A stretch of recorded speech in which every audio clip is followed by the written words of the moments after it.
6강입니다. 인간의 상태. 6강 인간의 상태에 대해서 이렇게 말씀을 나누겠습니다. 완전한 축복을 받았던 인간이 모든 것을 잃어버렸어요. 영적인 존재였던 인간이 죽은 상태가 되었고, 왕적인 존재가 사실은 종노릇하는 존재가 되어버렸습니다. 하나님의 자녀가 마귀의 자녀가 되었고, 그리스도를 방불케 할 만큼 축복받았던 존재가 이제 우상을 숭배하는 그런 자리에 이르게 되어버렸어요. 모든 것을 잃어버렸습니다. 에베소 2장 1절에 그는 허물과 죄로 죽었던 너희를 살리셨도다. 죽은 상태가 되어버렸고, 요한복음 8장 44절 너희는 너희 아비 마귀에게서 났으니 너희 아비의 욕심대로 너희도 행하고자 하느니라. 그는 처음부터 살인한 자요 진리가 그 속에 없으므로 진리에 서지 못하고 거짓을 말할 때마다 제 것으로 말하나니 이는 그가 거짓말장이요 거짓의 아비가 되었습니다. 마귀의 자녀가 되어져서 사실은 하나님 원하시는 대로 살지 못하고 거짓말하고 속고 속이는 그런 존재가 되어버린 것입니다. 갈라디아서 4장 8절에 보니까 그러나 너희가 그때에는 하나님을 알지 못하여 본질상 하나님 아닌 자들에게 종노릇하는, 세상을 정복하고 세상을 다스리죠. 왜냐하면 왕이니까. 하나님 앞에서는 피조물이요 그러나 세상 앞에서는 왕이라니까요. 세상 앞에서는 하나님이요. 그런데 이제 종노릇하는 존재가 되어버렸고, 히브리서 2장 15절에도 또 죽기를 무서워함으로 한평생 매여 종노릇하는 자들을 그랬습니다. 종노릇하니까 뭐에 종노릇합니까? 사람의 종노릇하고, 환경의 종노릇하고, 돈의 종노릇하고, 자식의 종노릇하고, 세상에 살아가는 많은 어떤 부분에 종노릇하는 거예요. 예수를 그리스도로 믿을 때 거기서 해방을 받는 거예요. 사단이 인간을 장악하는 방법이 세상의 기준이에요. 저거 있어야 행복해, 저거 있어야 성공하는 거야, 저거 해야 돼. 이게 사단이 만드는 기준입니다. 근데 인간은 거기서 못 벗어난다니까요.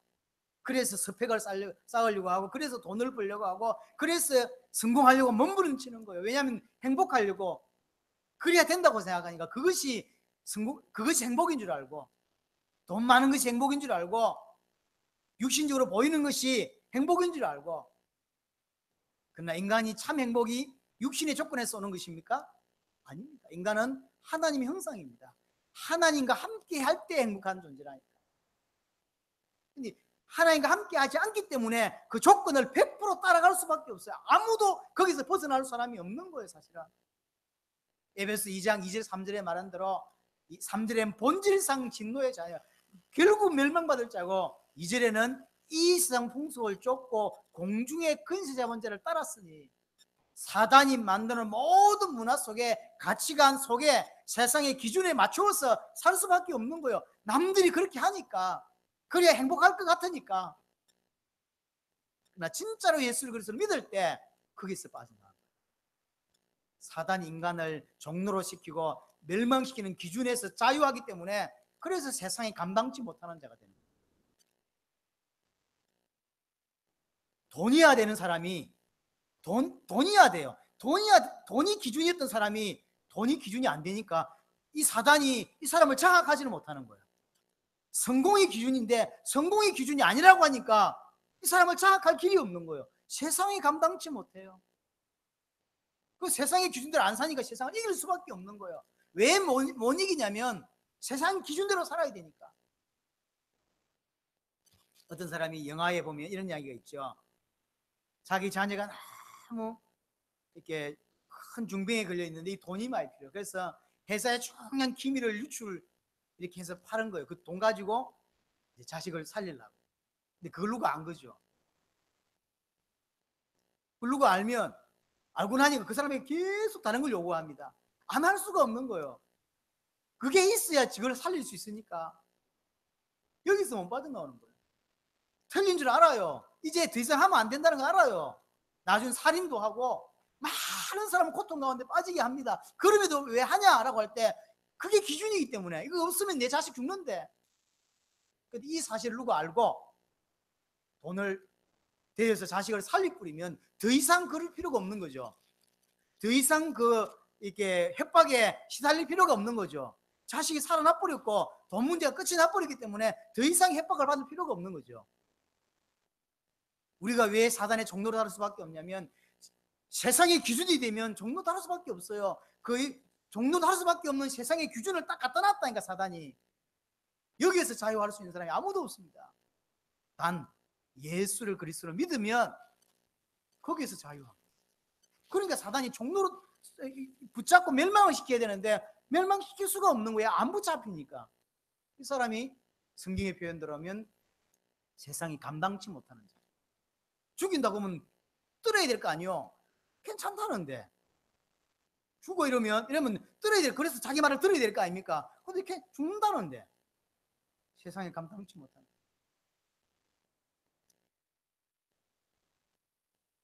사번에 보니까 로마서 3장 23절 모든 사람이 죄를 범하였음에 하나님의 영광이 이르지 못한다. 원래 하나님과 함께했고 하나님의 영광을 위해 살았고 존재했어요. 근데 이제는 하나님의 영광에 이르지 못하는 존재가 됩니다. 하나님을 알 수도 없고 하나님 예배하고 싶어도 예배되지도 않고 혹시 종교를 가졌어도 하나님께 나아가지 못하는, 교회까지 와도 하나님께 나아갈 수 없는 존재가 됐어요. 왜냐하면 하나님께 나아갈 수 있는 방법은 그리스도고 그 그리스도가 예수인데 예수를 그리스도를 모르면 하나님께 못 나가는 거예요. 영광 이루지 못하게 돼 있어요. 교회 와서 예배한다고 예배합니까? 예배하는 자 중에서 예배 안 하는 자 많다니까요. 하나님 알고 다 알지만 예배 못해요. 왜냐하면 예수를 그리스도를 안 믿기 때문에. 예배가 아닙니다. 자기 행위지. 이때부터 인간은 어떤 상태가 됐냐면 창세기 1장 2절에 보니까 땅이 혼돈하고 공허하며 흑암이 깊음이 있다 그래서 이게 인간의 상태입니다.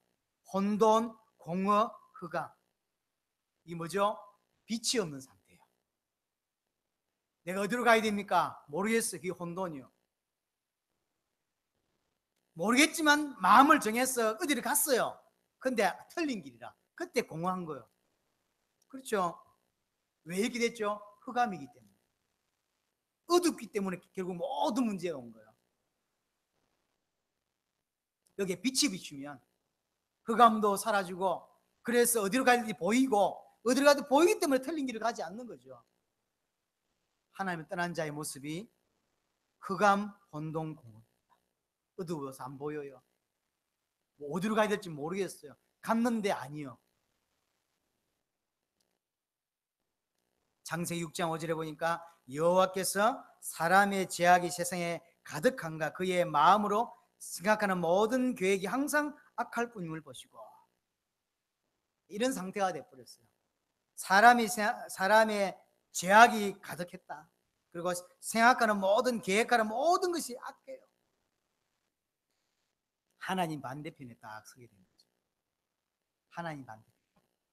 레위기 17장 9절에 보니까 만물보다 거짓되고 심히 부패한 것이 인간의 마음이다.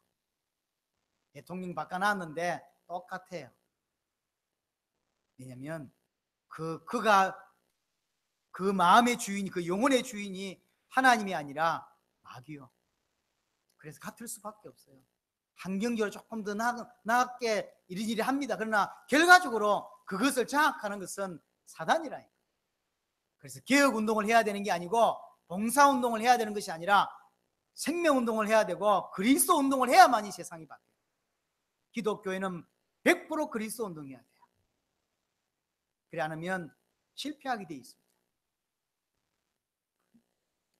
어제는 너무 시간이 없어서 다음 메시지를 못했는데,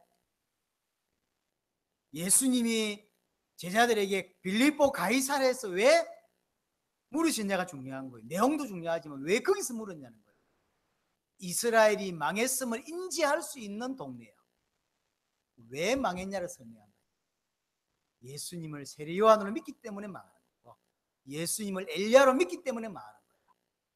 결국 세상 문제가 뭔지를, 인생의 문제가 뭔지를 정확하게 못 봤어요. 진짜 인생의 문제가 사단 문제요, 제 문제고 하나님 단절된 문제인데, 대통령 바꾼다고 세상이 바뀝니까? 왕 바꾼다고 세상이 바뀌나요? 그리스도가 오셔서 사단과 죄와 하나님과 단절된 문제를 끝내야만 인간이 바뀌는 거죠. 저 영혼을 바꿀 수 있는 방법은 하나밖에 없다니까요. 예수를 그리스도로 믿게 하는 거예요. 그래서 마태복음 11장 28절에 보면 수고하고 무거운 짐진 자들아 다 내게로 오라 그랬어요. 그러니까 이 땅에서 분명히 설명할 수 없는 수고하고 무거운 짐을 질 수밖에 없는 것이고, 이게 인생입니다. 재미있는 건 있어요. 하고 나면 너무 재미있는데 시간 지나보세요. 재미있는지. 뭔가의 수고하고 무거운 짐이다. 이사야 1장 4절 6절 보니까 하나님과 단절된 자의 모습입니다. 슬프다 범죄한 나라의 허물 진 백성이요 행악의 종제요 행위가 부패한 자식이로다. 그러니까 허물 졌죠, 행악자죠, 부패했죠. 그래서 여호와를 버렸고 이를 만유리 여겼다, 업신여겼다는 거예요. 하나님을 업신여기는, 너희가 어찌하여 매를 더 맞으려고 폐역을 거듭하느냐, 온 머리는 병들었고 온 마음은 피곤하며. 이게 인생이 돼버렸어요. 사람이 때린 게 아니에요. 그런데 너무 피곤하고 너무 힘들어. 왜 이렇죠? 교회 다니는데 왜 이렇죠? 너무 인생 살기가 힘들다니까. 예수를 그리스도 믿는 믿음을 놓쳤기 때문에. 진짜 예수를 그리스도 믿을 때만, 6절에 보니까 발바닥에서 머리까지 성한 곳이 없어요. 사람이 말은 안 해서 그렇지 너무너무 힘든 거예요.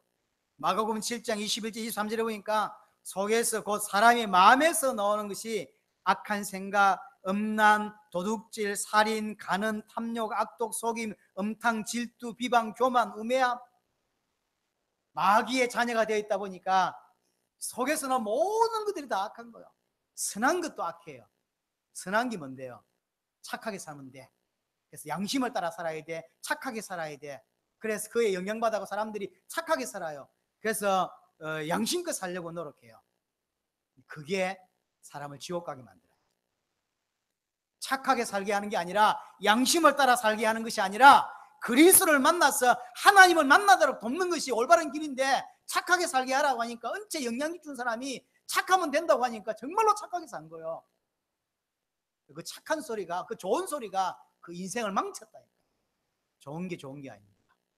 진리는 예수가 그리스도라고 하는 것만 진리라니까. 옳은 것이 옳은 게 아니라니까요. 예수를 그리스도로 믿는 자가 양심을 가져야 되고, 예수를 그리스도로 믿는 자가 착해야지.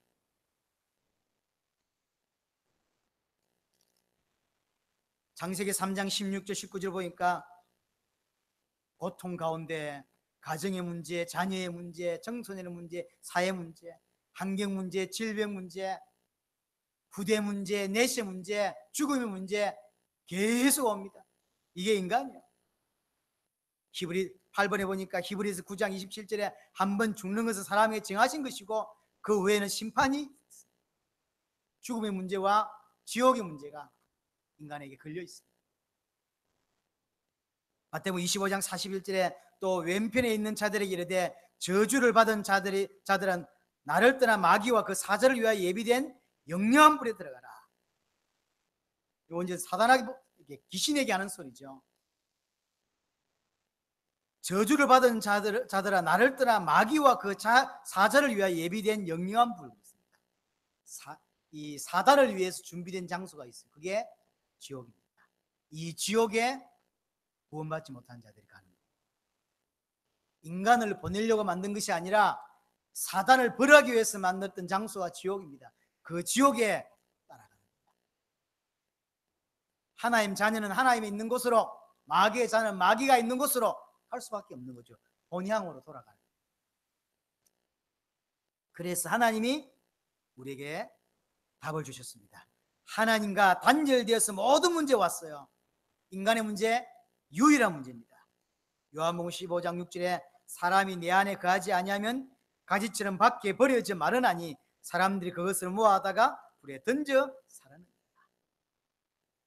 인간의 문제, 유일한 문제, 하나님과 단절된 문제입니다. 하나님을 만나면 모든 문제 해결됩니다. 인간의 유일한 답입니다. 인간의 유일한 해결책이 뭐냐? 하나님 만나는 거예요. 시편 23편에 보니까 1절에 보니까 여호와는 나의 목자시니 내게 부족함이, 여호와가 나의 목자가 되면 부족함이 없게 돼 있어요. 그게 인간이라니까. 창세기 39장 2절에 보니까 여호와께서 요셉과 함께 하심으로 그가 형통한 자가 되어 그랬어요. 분명히 어려움이 있어요. 근데 형통하다 그랬어요. 구원받은 자만 이해할 수 있는 단어입니다. 그러면 요셉은 어려움이 없었을까요? 문제가 없었을까요? 많았다니까. 그런데 여기서 왜 형통했다 그러고 우리는 자꾸 복음 설명하면서 문제가 없다 그러고 다 끝났다고 말합니까? 인간이 처음 만들어졌을 때 왜 인간에게 주신 축복 중에 하나가 세상을 다스리는 거, 그래서 왕적인 존재라 그랬죠. 인간의 존재 목적이 뭐냐면 하나님께 경배하는 것이고, 또 하나가 세상에 하나님의 형상 가진 자로 가득하게 하는 것이 인간의 사명이고 인간의 존재 목적이에요. 그 인간이 존재 목적대로 살아가는데 아무 문제 없고 아무 이유 없다. 분명히 지금 요셉은 어려움이 있어요. 핍박도 있을 수 있고 여러 가지 환경적인 어려움이 있습니다. 그러나 하나님의 백성으로서 세상을 다스리고 세상을 정복하는데 아무 문제 없다는 거예요. 형통합니다. 더 이상 이 사람 경제가 요셉을 어렵게 할 수 없고 요셉이 해야 된 그 일을 하지 못하는 것입니다. 신명기 2장 7절에 보니까 내 하나님 여호와께서 내가 하는 모든 일에 내게 복을 주시고 내가 이 큰 광야에 두루 다님을 알고 내 하나님 여호와께서 이 40년 동안을 너와 함께 하셨으므로 내게 부족함이 없었느니라. 이스라엘 백성들이 40년 광야를 돌았잖아요. 근데 하나님 뭐라고 평가하냐면 부족하지 않았다는 거예요. 어떤 사람은 부족하다고 느꼈어요. 근데 하나님 보실 때는 부족하지 않다고 했어요. 예수를 그리스도로 믿고 하나님을 만나면 부족하지 않습니다. 세상을 다스리고 정복하는데 모자라지 않고 하나님 백성답게 살아가는데 전혀 문제되지 않습니다. 그 하나님을 만나는 길이 유일합니다. 그리스도입니다. 그래서 이사야 7장 14절에 임마누엘 할 수 있는 답을 주셨습니다. 누가 그리스도입니까? 누가 그리스도는 거죠? 요한복음 14장 6절에 예수께서 이르시되 내가 곧 길이요 진리요 생명이니 나로 말미암지 않고는 아버지께로 올 자가 없느니라. 이 땅에 그리스도가 오셔서 십자가와 부활로 모든 문제를 끝내셨습니다. 그럼 그 그리스도가 누구냐는 거죠. 그럼 그리스도의 일을 감당하신 분이 그리스도고, 그 그리스도를 감당하기 위해서 동정녀의 몸에서 오셔야 되고 죄 없는 자 중에서 나무에 달려 죽으셔야 되고 그분이 부활하셔야 됩니다. 그분이 그리스도예요. 누구냐 말이야? 예수입니다. 예수만이 그리스도입니다. 예수가 그리스도다. 이것이 복음이고 예수가 그리스도, 이것만이 언약입니다. 예수를 그리스도로 믿을 때 구원받는 것이고 예수를 그리스도로 믿는 사람이 그래서 세상을 이기게 되는 것입니다. 여러분을 만나는 모든 사람들이 예수가 그리스도라는 복음을 듣고 깨닫고 믿어지는 은혜가 있기를 바라고, 여러분 또한 이 은혜가 계시되어져서 더 깊어지기를 바랍니다. 아멘.